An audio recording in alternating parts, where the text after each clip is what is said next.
Hi everyone, welcome to another session of this mini revision series of ancient history.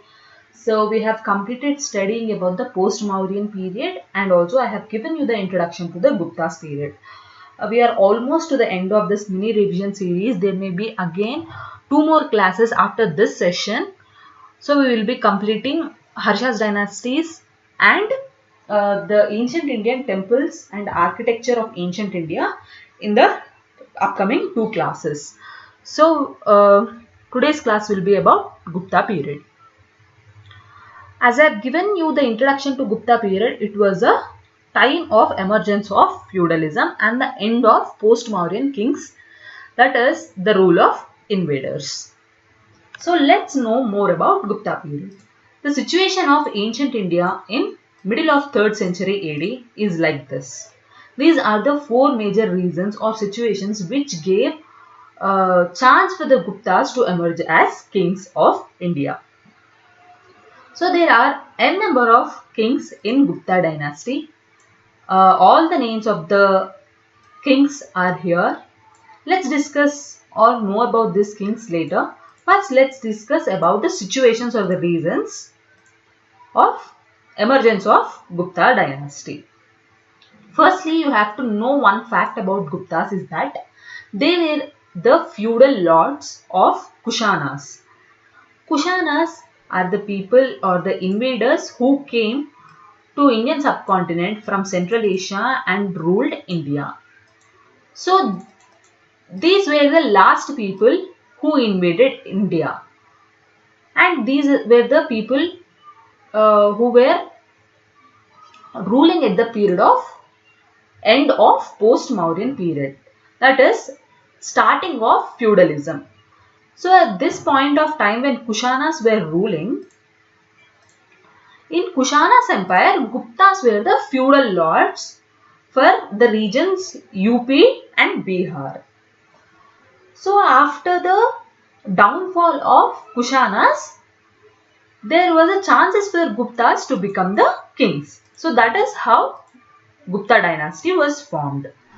So see here, possibly Guptas, maybe Vaishyas, were the feudatories of Kushanas in UP and Bihar, as I said you. Then the favorable conditions for the Gupta region, that is UP to Bihar, is it is fertile land, silk trade with Roman. It was a trade route where the silk was traded between Europe and China, as we know, led to setup of Gupta rule in Anuganga. Middle Gangetic Basin is called as Anuganga. Please remember these terms or names, we can say Anuganga, Prayag and Saketa. These may be points of facts which may be important for UPSC. See, Anuganga, Middle Gangetic Basin is called as Anuganga. Prayag is modern Allahabad. You may know this. Saketa means modern Ayodhya and Magadha were termed as Saketa in ancient India. So these are the favorable conditions of the Gupta region who were ruling as feudal lords. What happened afterwards? They were ruling as feudal lords. Downfall of Kushanas happened. Downfall of Kushanas in North India and downfall of Satavahanas in South India simultaneously happened. When it comes to South India, ancient India R.S. Sharma textbook did not discuss deeply about Satavahanas.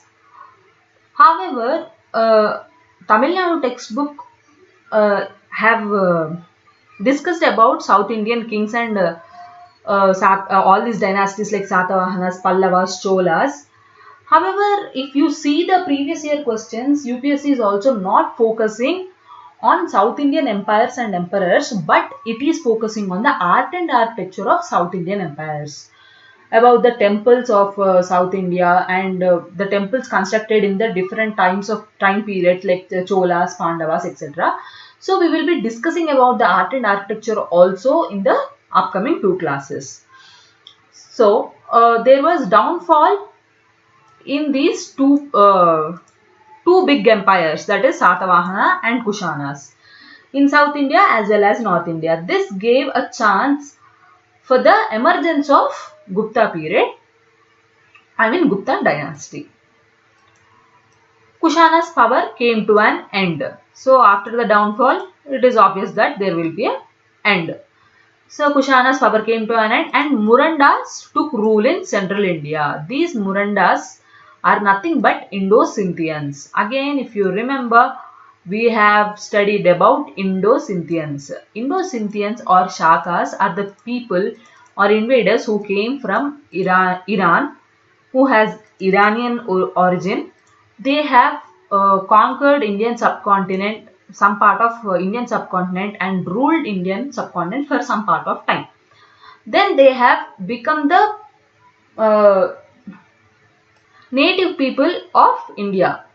They were merged with the Indian culture and they became like native people and married the native people. Then these people who had the origin of Iran as well as India were only called as Indo-Scythians. These Indo-Scythians are nothing but Murandas. So please remember this fact. Murandas means the Indo-Scythians. After Kushana's power came to an end, Murandas took over the Kushana's empire. These Murandas were weak and they were conquered by the Gupta's emperors, Gupta dynasty emperors. Let's look at the kings of Gupta dynasty. Sri Gupta, founder of Gupta dynasty. Ghatotkacha, Chandragupta I. See here, Chandragupta means not the Chandragupta Maurya of our Mauryan kingdom, which we studied before. Chandragupta Maurya, Bindusara and Ashoka were from Mauryan kingdom. Please remember this. Chandragupta I means of Gupta dynasty. Samudragupta, Ramagupta, Chandragupta II, Kumaragupta, Skandagupta, and successors of Skandagupta are Purugupta, Narasimhagupta, Buddhagupta and Baladitya. Here, Sri Gupta and Ghatotkacha were called as Maharajas. Remember, Ashoka is called as Chakravarti, and here in Gupta period, Sri Gupta and Ghatotkacha are given the title of Maharajas. Now let's move to the geographical empire of Gupta period. So this area which is marked in green, that is sea green color, this area, if you remember, this was the only area which was first conquered by Magadhans. Magadhan empire was also started here only. So this is the similarity between Magadhan empire and Gupta's empire. This is the reason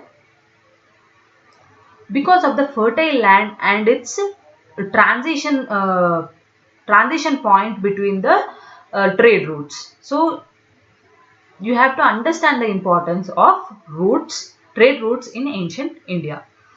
Not only in ancient India, even today the economies and the nations are fighting because of this routes and business dealings only. So this was the area which was conquered by Chandragupta I. Till Chandragupta I, that means Sri Gupta, Ghatotkacha were just the feudal lords and were restricted to UP and Bihar. But Chandragupta conquered and became king after Ghatotkacha and ruled this part of the area. Next, all this marked in orange was added by Samudragupta, and this part which is in green, leaf green, is added by Chandragupta II. So look at here, the maximum North Indian part of Indian subcontinent is under the Gupta rule till the end of 3rd century AD. Parallelly, another history or another empires were ruling in Deccan Plateau as well as South India. One more important fact that you have to remember regarding Gupta period was it had not much sophisticated administration like in Mauryan period, because Mauryan period is a money economy. When it comes to Gupta's period, it is a feudal economy. Lands were given to the feudal lords as grants. So those feudal lords were only the authorities of that land.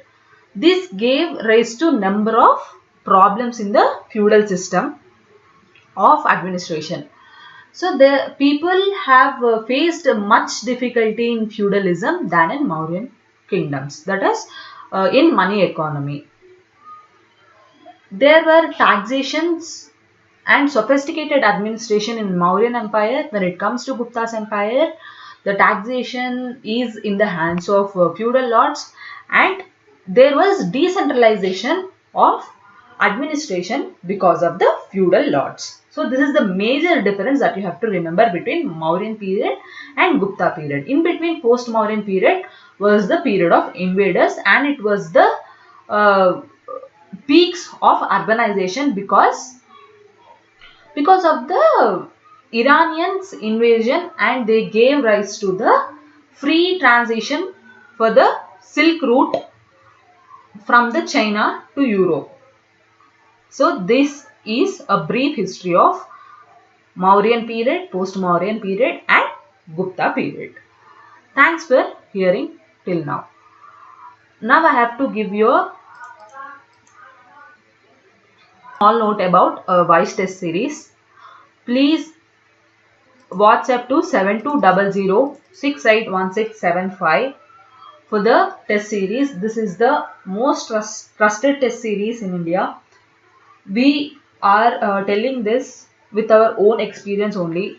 You can understand by the quality of the lectures that we are producing as a students of Vaishya IAS, sir.